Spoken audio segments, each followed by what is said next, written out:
When I was almost 1 year old, we have a picture in our picture album of me sitting on a horse, being held there by my grandfather Poppy, my mom's father.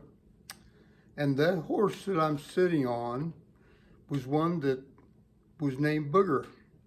Now, he was just a baby. In fact, he was only a month old when the picture was taken.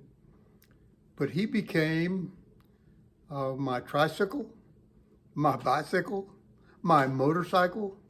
He became my transportation. That's all I had. And so I went everywhere on him and did everything for the first several years of my life. The story I'm going to share with you is one that when I was 7 years old, I had gone to visit a friend. And I was coming back home and I'm riding alongside the highway. Well, Booger had a wonderful running walk.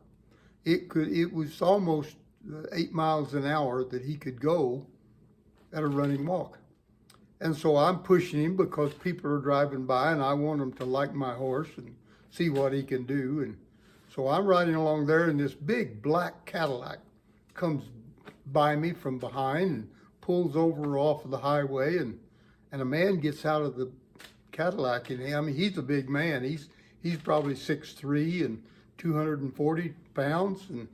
And anyway, he stopped me and he asked me about my horse a little bit and asked me where I lived. And so I told him where we lived, and it was about 2 miles away.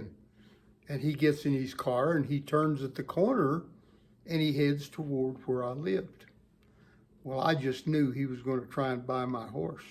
And so we didn't do a running walk those 2 miles. We did a pretty fast gallop because I wanted to be there. I got there and he and Dad were standing out in the front yard visiting, and he was telling Dad about that. He was a big rancher down in Texas and he was looking for a big horse to carry him over his ranch. And he thought that Booger would do the job. And so he asked Dad, would he sell him? Dad didn't say anything, and the man says, I'll give you $500 for him.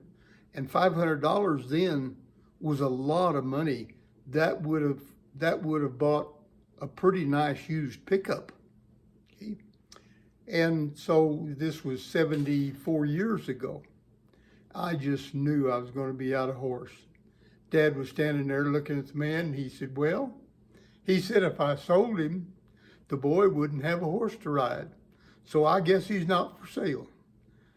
I was never so pleased with anything in all my life because my dad wanted me to have a horse bad enough to turn down several months' wages of buying him.